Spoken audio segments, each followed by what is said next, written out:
Chapter 3. Rachel, why? The luxurious penthouse was a sight to behold. Located at the top of a towering skyscraper, it offered breathtaking views of the city below. The interior was equally impressive, with gleaming marble floors and high, soaring ceilings. The living room was spacious and grand, with floor-to-ceiling windows that allowed the sunlight to flood in. The furniture was elegant and modern, with plush sofas and armchairs arranged around a fireplace. The kitchen was a chef's dream, with state-of-the-art appliances and gleaming countertops. A long island in the center of the room provided ample space for food prep and entertaining. The bedroom was a tranquil retreat, with a plush king-sized bed and a fireplace for cozy nights in. The ensuite bathroom was spa-like, with a deep soaking tub and a separate glass-enclosed shower. Every detail of the penthouse had been thoughtfully designed, from the sweeping city views to the top-of-the-line finishes and fixtures. It was the ultimate in luxury and sophistication, and anyone who had the privilege of calling it home was truly lucky.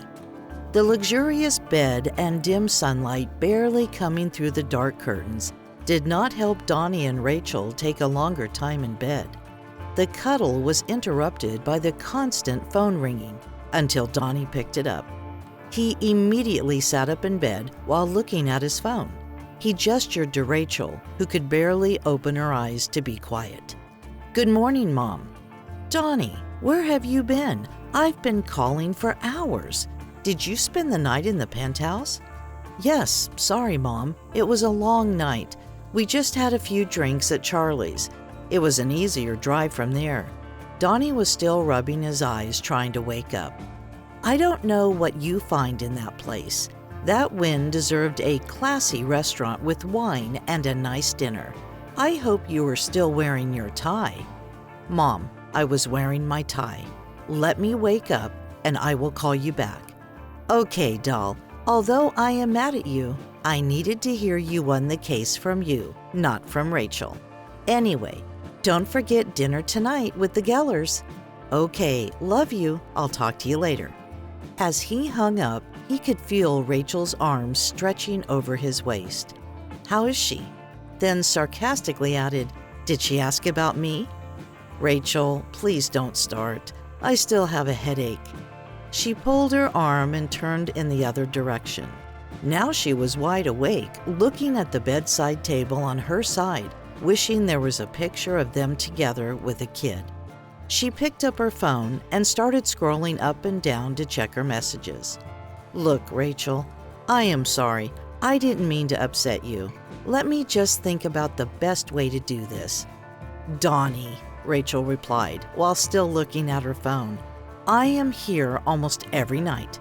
We've been doing this for nearly 2 years, and nobody knows about me. I am sick and tired of living in the shadow. I can't even say I love you out loud." She threw her phone back on the bedside table and sat up. "What is the plan? I must know where this is going. It only takes you a few minutes to plan and solve cases other lawyers won't even think about taking. Are you serious about me?" "Of course I am." "Well, then tell me what you're thinking. I need to know where I stand." "Rachel, we talked about this. You know my mother. She can be difficult sometimes." Rachel sat up in bed next to him, looked down, and started rubbing her hands together. "Listen, Donnie, I know I come from a middle-class family. I know our backgrounds are different. I didn't finish college or drive a $200,000 car. I know all of this. But I also know that I love you. I seriously am in love with you. I don't care about your money. You can be a beggar sitting on the sidewalk, and that wouldn't change a thing. I am in love with you too, but," he said while looking down, "your mom, isn't it? Donnie, you're not a child. I passionately hate this control she has over you. Seriously, you're an adult, you're independent, and you're the most intelligent person I've met in my entire life. It's not about control, Rachel. But you don't know what my mother has done since my father disappeared. She's been everything. I admit she can be overprotective sometimes, but she has sacrificed everything to look out for and after me." Rachel got up and wrapped the bedsheet around her naked body, knowing that the argument was going nowhere. It was not the first time this conversation took place. "I'm making coffee. You want some?" she asked as she kept walking out of the room. Rachel had a key to the penthouse, and she knew the code to the security system. She and Donnie spent every weekend together. His mother did not approve of any relationship Donnie had unless it met certain criteria. Therefore, he had little interaction with girls when he was in high school. When he started his law company, a friend recommended Rachel as a secretary. The second Donnie laid eyes on her at the interview, he felt something different. It was stronger than his tussle to meet his mother's satisfaction in finding that perfect person. He immediately ended the meeting and took her out for lunch. They instantly connected and talked about personal issues. They felt they'd known each other for a long time. He told her how his parents argued and were never happy. He told her about his sister, who he hadn't seen in years. He told her about his father, who disappeared overnight without a trace on Halloween Day when he was only 10 years old. She told him about her sick mother, who she'd been taking care of and had to drop out of school because of that. She told him about her dead father and how she was attached to him. She grappled with life due to financial reasons, and that job was a wonderful opportunity for her. A few months later, Rachel had access to not only his lawyering company, but the whole family's assets. She was a smart 24-year-old skinny girl with brown hair and fair skin. She didn't have to hear the same thing twice. She was a fast learner, and although she was not known to Catherine as Donnie's lover, she was known to her as a reliable organizer that can be trusted with any family business-related issue. Her responsibilities bred. Not a single important piece of paper that needed to be signed went to the targeted person without coming through Rachel's desk first. As the weeks and months went by, her passion for Donnie grew bigger. Donnie gave her a sense of security when he offered her the job, a feeling of existence when he allocated all those responsibilities to her. But most of all, he gave her time. He filled the gap in her life with his existence. They started spending the weekends in the company of one another. Catherine, his mother, had lofty expectations of the person that Donnie was going to end up with. She had to be well-educated, from a well-known family, and of wealth. All those conditions were lacking when it came to Rachel. Other than being gorgeous and intelligent, she had nothing more to offer. Therefore, the relationship remained undisclosed. Donnie finally got out of bed. He found his pants that were thrown on the floor next to the bed and put them on. He followed Rachel to the kitchen where she was waiting for the cup to fill up. She was still wrapped up in the bedsheet except for her shoulders. He stood behind her and gently kissed her shoulder and moved to her neck. "You know I love you," he whispered in her ear. "I know, but that's not the point. This, us, will never happen. I just needed to know." She then walked off and sat on the sofa, holding the cup with one hand and holding the sheet around her with the other. She started sipping on the coffee. "What are we doing tonight?" she asked in a quiet voice. "I have to go to my mom's. She invited the Gellers for dinner and wanted me to be there." Sandy Geller, the princess," she said sarcastically. "She'd be a suitable wife for you. I'm sure your mom would approve. She'd be the queen sitting on the throne, and Sandy would be her princess." She continued in a sarcastic tone, then whispered, "Fucking bitch." "Don't cross the line, Rachel. That's my mother you're talking about." "Cross the line? Cross the fucking line? I'm not the one crossing the line here, Donnie. I'm not the one spending the night with someone while planning on seeing someone else later that same day."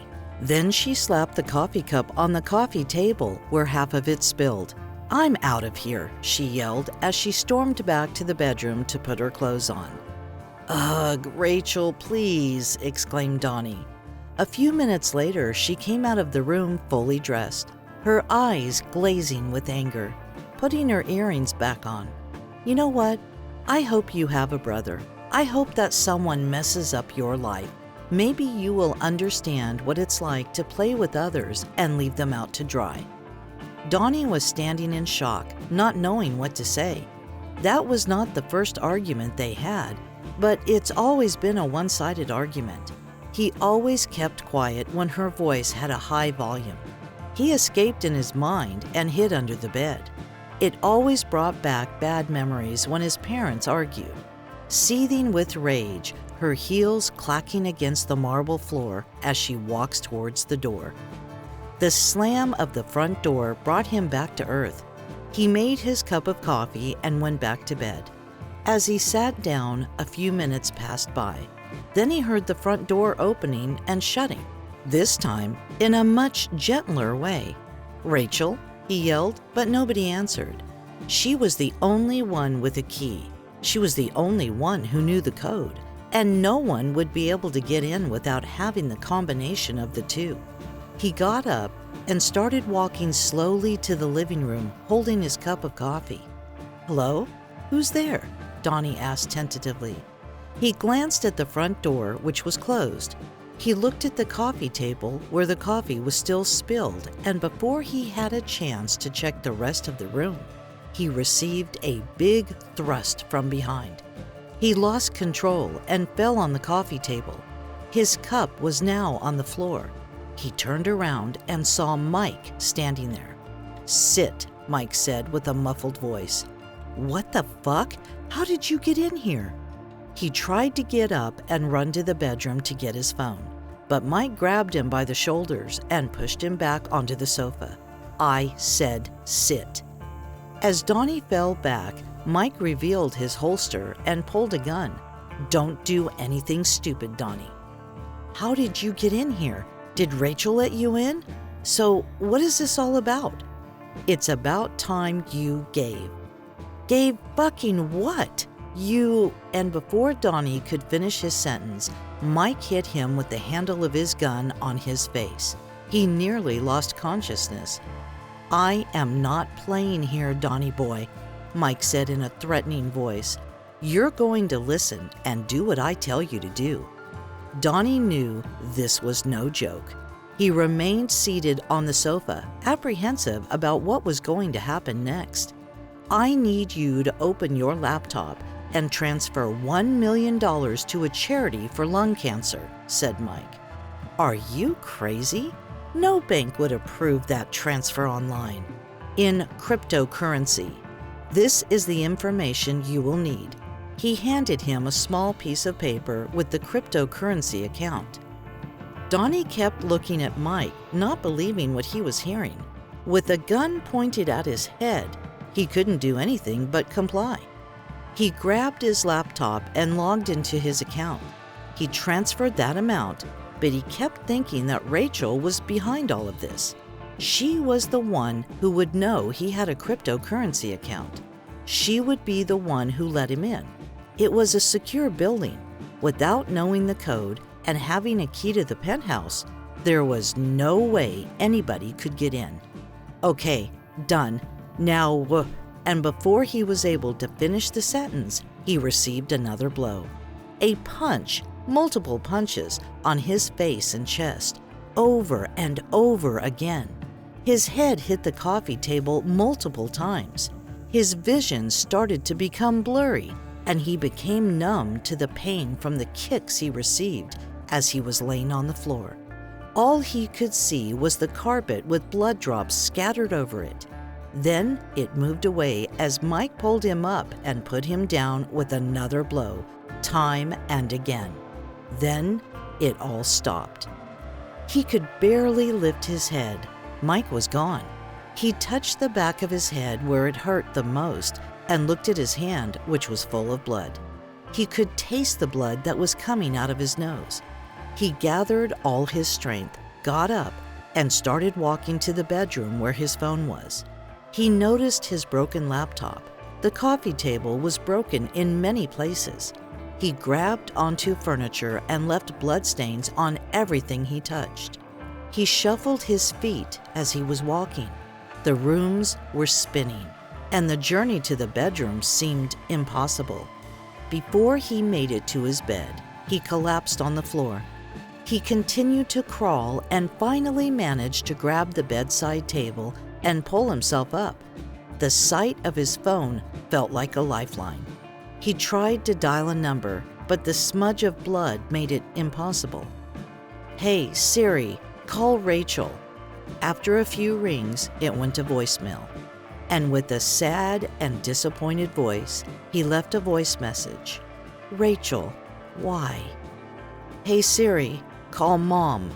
After a few rings, he heard her voice. "Hey, doll." "Mom, I am Donnie? Donnie?"